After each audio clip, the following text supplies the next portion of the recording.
IT의 신! 아신 여러분 안녕하십니까? 날씨가 좀 후텁지근해요. 비가 오고 있네요. 오늘 날짜는 4월 18일. 네. 한 달 뒤에 5월 21일 날 IT의 신 2주년 세미나 행사가 있습니다. 선착순 30분만 받을 계획이고요. 저를 포함해서 아주 훌륭하신 강사분 두 분을 제가 초빙을 했습니다. 그래서 이번 행사는 부득이하게 유료 행사고요. 유료 행사고 부가세 포함해서 19만 8천 원, 18만 원이 비싸면 비싼데 그래도 그거 못지않게 여러분들이 많은 혜택들을 받아가실 수 있을 거라고 생각하고요. 5월 21일 여의도 DB금융투자 지하 대강당에서 진행되고요. 선착순 30분 모시도록 할 거고요. 아래 댓글에 신청할 수 있는 링크 이렇게 남겨놓겠습니다. 많은 분들이 응모해 주시면 좋을 것 같아요. 제가 오늘 좀 설명드린 내용은요, 역시 반도체인데 중요한 이슈 하나 설명드리고 갈게요. 지금 오늘 4월 18일자 현재로 미국에서 전기차 세액공제 대상 22개 차종을 발표했는데 역시나 미국 차가 대부분 수혜를 보게 됐고요. 현대 기아차는 혜택을 받지 못하게 됐습니다. GV70 같은 경우는 기존 룰에서는 혜택을 받게 됐는데 이 IRA 법에는 혜택을 받지 못하게 돼서 오늘 좀 그동안 자동차주들이 현대차 서프라이즈 이후로 좀 주가가 긍정적인 흐름이었는데 오늘 조금 안 좋은 것 같아요. 일단 지금 대부분 좀 배터리 쪽에서 보면 타격이 있는 쪽이 SK온 쪽이 좀 타격이 있는 것 같아요. 보면 아이오닉5나 EV6 이런 여러 모델들을 보면 대부분 SK온 쪽이고 반면에 LG에너지 솔루션은 이제 테슬라 쪽이나 포드, 머스탱, GM 이런 쪽으로 좀 납품을 하기 때문에 상대적으로 덜하다 이렇게 볼 수 있고 정말 주력으로 넣던 SK온 같은 경우는 이제 코나 전기차 같은 경우도 지금 CATL 쪽으로 좀 바뀌고 있고 이런 부분들 보면 참 동맹이지만 정말 짜롭다. 철저 자국 이기주의로 가는 것 같고요. 그래서 우리도 좀 더 현명하게 우리나라의 국익이 되는 쪽으로 좀 잘 협상하면 좋을 것 같습니다. 조만간 이제 한미 정상회담이 있는데 여기서 좀 좋은 소식 들리기를 기대해 보겠습니다. 자, 오늘 제가 좀 가져온 내용은요, 반도체 상승 사이클에서 좀 봐야 되는 종목들. 반도체 상승 사이클에서는 상승 초입에서는 장비주들을 봐야 된다고 했잖아요. 그 다음에 부품 소재 쪽으로 넘어가고 끝물에는 반도체 기판 쪽이, 그죠? 후공정 기판 쪽이 피날레를 장식하는데, 자, 그러면 상승 사이클이 온다 그러면 뭘 봐야 될까? 국내 장비 업체들은 심플한 것 같습니다.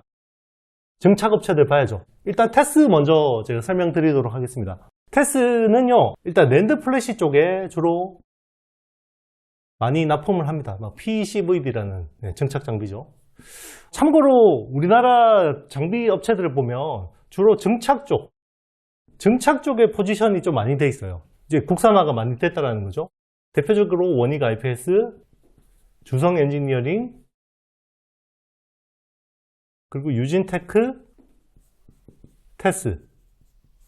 자, 이렇게 4개의 회사가 4대장이라고 하죠. 보통 보면 이제 반도체 장비 쪽에서 보면 노광이 제일 중요하고요.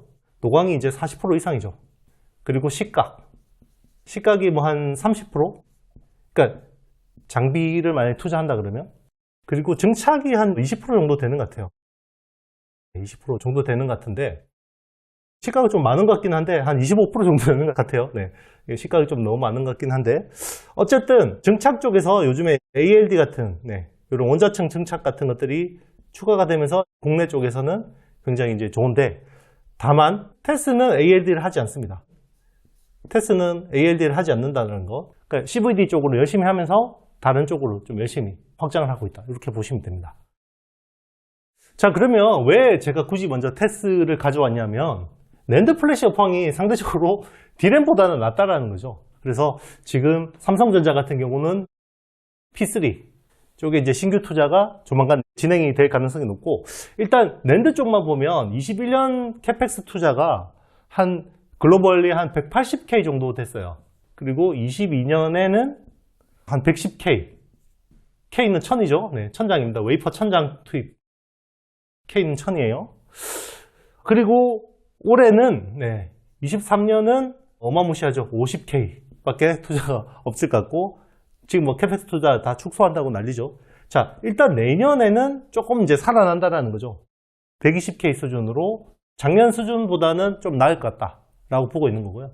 이걸 위해서 테슬을 바닥에서 올라오는 것들을 봐야 되지 않냐, 이런 기대감이고요. 올해는 당연히 상저하고입니다. 투자는 일단은 하반기에 낸드가 업황이 당연히 메모리 쪽이 반등할 거라고 볼 수 있는 거고요. 이제 바닥을 찍고 올라올 거다라고 보고 있는 거고, 그러면 이제 또 투자가 좀 재개가 될 수 있다, 이런 기대감이 있습니다. 그래서 지금 P3 투자 일정이 원래는 1Q에 집행이 돼야 되는데 이게 2Q로 좀 지연됐어요. 아시겠지만 요즘에 분위기가 그러니까, 업황 분위기가 그러니까 좀 그런 타격들이 있었고, 일단 2분기에는 P3 쪽에 대한 투자 진행이 있을 거다, 이렇게 보시면 될 것 같습니다.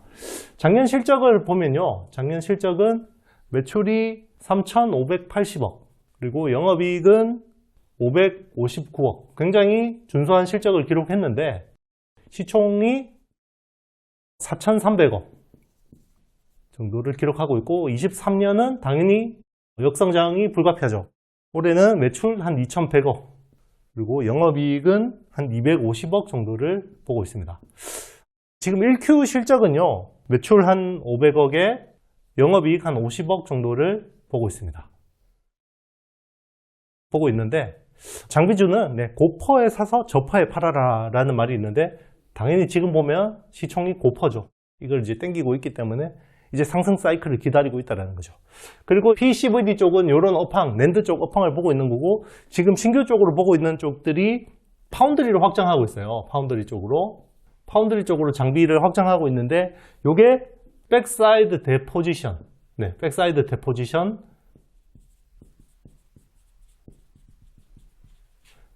데포지션, 이런 장비들을 하고 있고, 그리고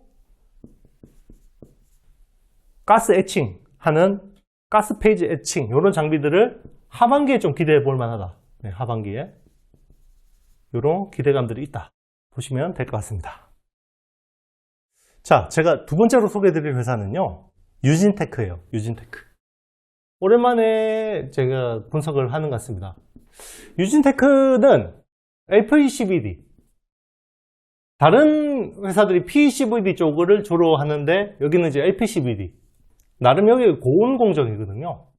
여기는 저온 공정이고 약간 용도가 다르죠. 용도가 다른데 LPCVD 쪽으로 하는 유진테크로 보시면 되고, 이 회사 같은 경우는 지난 ALD도 당연히 합니다. ALD도 하고, ALD는 지금 라지 배치 ALD 쪽으로 해서 이제 D램 쪽으로 주로 들어가고 있고요. 그리고 싱글 타입도 합니다. 자, 그런데 이게 D램 쪽으로 좀 치중되어 있다는 거고요. 이게 이제는 파운드리 쪽으로 확장하는 이런 기대감들이 좀 있습니다. 그래서 일단 그동안에는 그냥 CVD 쪽에서 ALD로 확장되는 그림이었다가 이제는 D램에서 파운드리로 확장되는 그림, 이런 그림으로 가고 있다고 보시면 되고요. 그동안 R&D 쪽으로 굉장히 많은 투자를 했었어요. 연구개발 쪽으로 굉장히 많이 투자를 했었고, 이게 이제 지난 한 2, 3년 동안 투자했던 것들을 이제 좀 뽑아먹을 수 있는 시기가 오고 있다. 이런 이제, 그러니까 연구개발에서 성과물들이 좀 나오고 있다는 거고요.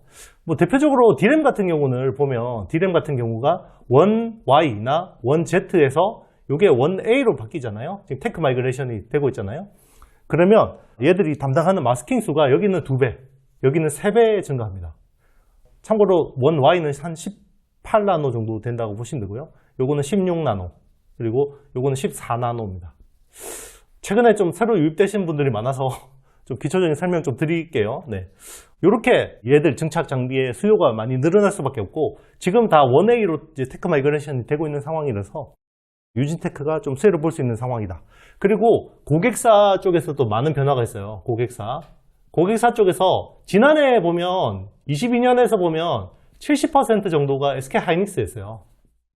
그런데 23년에는 아마 70%가 삼전일 거예요.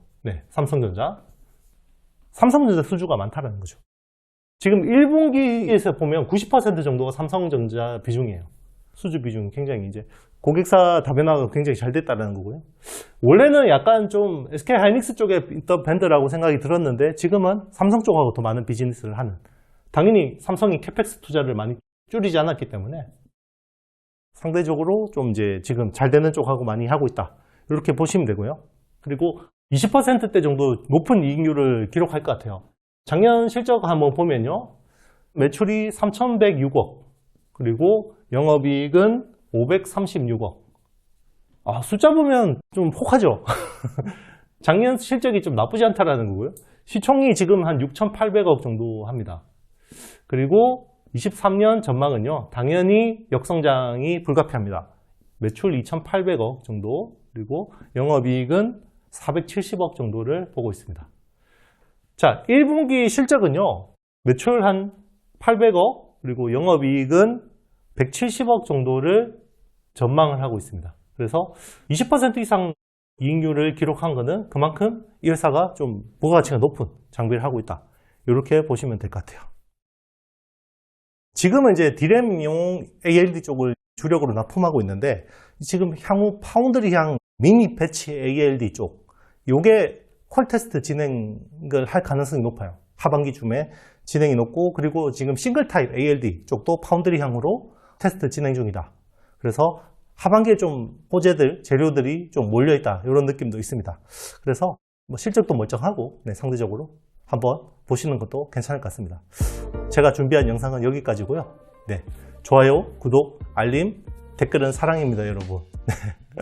저는 다음 영상에서 더 좋은 내용으로 찾아뵐게요. IT의 시인 2주년 행사, 세미나 많은 분들이 응모해 주시면 감사하겠습니다. 저는 다음 시간에 뵐게요. 안녕.